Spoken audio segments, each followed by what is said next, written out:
എന്തുകൊണ്ടാണ് എനിക്കിത് പറയേണ്ടി വരുന്നതെന്ന് പറഞ്ഞാൽ അദ്ദേഹം രമേശ് ചെന്നിത്തലയോടുത്ത് അടുത്തത് ഒരു ചോദ്യം ചോദിക്കണം.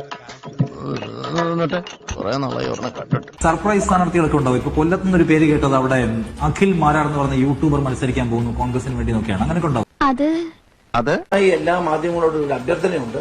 പഞ്ചായത്തിൽ പോലും മത്സരിക്കാൻ യോഗ്യതയില്ലാത്ത ആളുകളെ നിയമസഭയിലേക്ക് പരിഗണിക്കുന്നു നിങ്ങൾ വാർത്ത കൊടുക്കും. സ്വാഭാവികമായും ഏതൊരു രാഷ്ട്രീയ നേതാവിനോടും ഇനി അദ്ദേഹത്തിന് രമേശ് ചെന്നിത്തലയോട് വി ഡി സതീശൻ ഈ തെരഞ്ഞെടുപ്പിൽ മത്സരിക്കുന്നുണ്ടോ എന്ന് ചോദിച്ചാലും അദ്ദേഹം പറയാൻ പോകുന്ന മറുപടി പാർട്ടി ആലോചിച്ച് തീരുമാനമെടുക്കും. പോലും മനസ്സിലാക്കാൻ ബോധമില്ലാത്ത ഒരാളെ മാധ്യമപ്രവർത്തകൻ എന്ന് വിളിക്കുന്നതിൽ അർത്ഥമുണ്ടോ എന്ന് ചോദിച്ചാൽ എനിക്കറിയില്ല. മാധ്യമപ്രവർത്തനത്തിന്റെ ABCD അറിഞ്ഞിട്ടില്ലാത്ത വ്യക്തിവിരോധവും മറ്റു കാര്യങ്ങളും മനസ്സിൽ സൂക്ഷിച്ചുകൊണ്ട് നടക്കുന്ന ശ്രീ നിഷാദ് ഞാൻ പറഞ്ഞല്ലോ ഒരു അബദ്ധങ്ങളുടെ ഒരു ഘോഷയാത്ര തന്നെയാണല്ലോ നിന്റെ ജീവിതം. ചോദിക്കുകയാണ്, എപ്പോഴെങ്കിലും ഞാൻ നിങ്ങളിൽ ആരോടെങ്കിലും ഒരു പ്രാവശ്യമെങ്കിലും ഞാൻ പറഞ്ഞിരുന്നോ ഞാൻ കൊട്ടാരക്കരയിൽ മത്സരിക്കാൻ പോകുന്നു എന്ന് പറഞ്ഞ് നിങ്ങളൊരു വാർത്ത? അതൊന്നും എനിക്കറിയാൻ മേല. ഇങ്ങനെ എന്തെങ്കിലുമൊക്കെ പറയുമ്പോഴേ എന്റെ മനസ്സിനൊരു സന്തോഷം ഉണ്ടാവുള്ളൂ.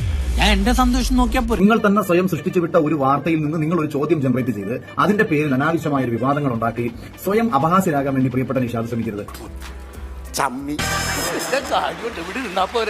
അപ്പൊ ഞാൻ ഇറങ്ങട്ടെ.